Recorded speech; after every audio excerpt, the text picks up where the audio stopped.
जय श्री राम।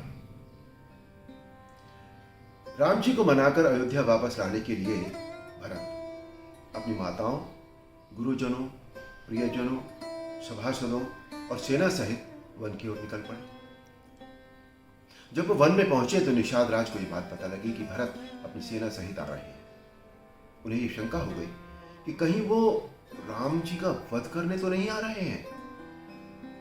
उन्होंने अपनी सेना को तैयार रहने का आदेश दिया, लेकिन तभी उनकी प्रजा के एक वृद्ध ने उन्हें सलाह दी कि देखो, पहले भरत का विचार जानना चाहिए कि भरत क्यों आ रहे हैं। बगैर विचार जाने कोई फैसला नहीं करना चाहिए।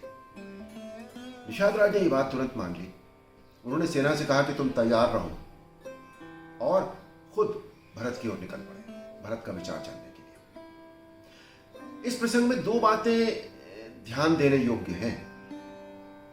एक तो यह कि निषाद राज का यह संकल्प था कि वो राम जी पर अपने प्राण लुटा देंगे अपने मित्र के लिए। वो मित्र मानते थे उनको। और दूसरी ओर उन्होंने अपनी प्रजा के एक सामान्य वृद्ध का सलाह मानी, जो एक राजा के लिए बहुत ही जरूरी बात है कि उसे सबकी सलाह का सम्मान करना चाहिए और यदि सलाह अच्छी हो तो उसे जरूर मानना चाहिए। रामायण का हर पात्र एक नया आदर्श, एक नया उदाहरण प्रस्तुत करता है। अब इसे देखिए। सुमंत्री जी द्वारा निषाद राज का परिचय हुआ भरत से, और भरत ने उनसे उसी तरह व्यवहार किया जैसे कि वो अपने भैया राम के साथ करते हैं। निषाद राज ने भरत जी को प्रणाम किया, लेकिन भरत जी ने यह कहकर निषाद राज के चरण छुए कि आप मेरे भैया के मित्र हैं तो मेरे भी आप भाई ही हुए। ये है आदर्श के उदाहरण।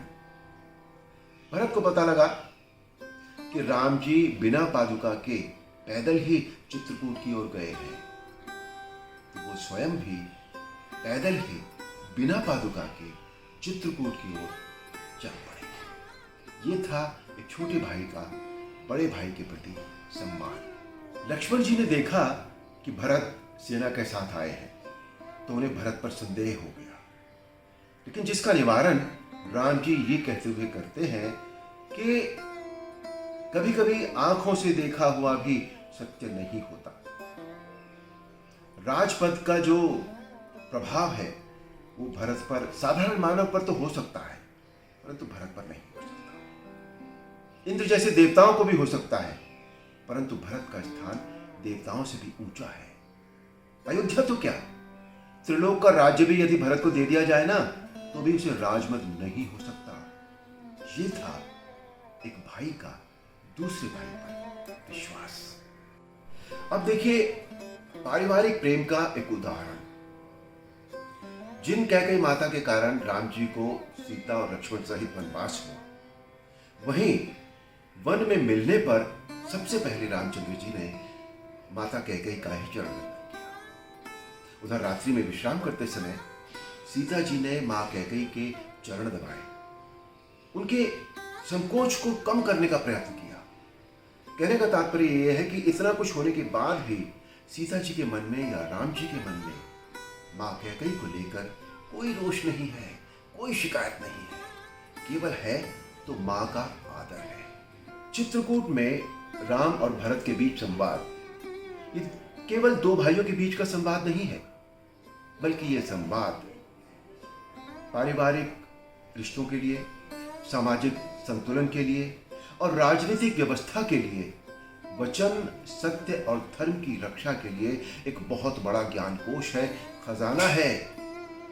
इस संवाद से बहुत कुछ सीखा जा सकता है। भरत अपने प्रेम और सांसारिक व्यावहारिकता भरे तर्कों से राम जी को वापस ले जाना चाहते हैं अयोध्या, और राम अपने सत्य तथा धर्म के मर्यादित उत्तरों से स्वयं को वन में ही रखना चाहते हैं। प्रेम, त्याग और स्वार्थहीनता का इससे बड़ा उदाहरण इतिहास में शायद ही कहीं हो। भरत जी कहते हैं कि मैं यहां वन में रहता हूं, आप अयोध्या वापस चले जाइए। और राम कहते हैं कि धर्म व्यापार नहीं होता जो वस्तुओं का अदल बदल कर लिया जाए। धर्म अति कठोर होता है और व्यक्तिगत होता है। हर इंसान को अपना अपना कर्तव्य स्वयं निभाना चाहिए। तो हमें क्या करना चाहिए? हमें अपने अपने कर्तव्य स्वयं निभाने चाहिए।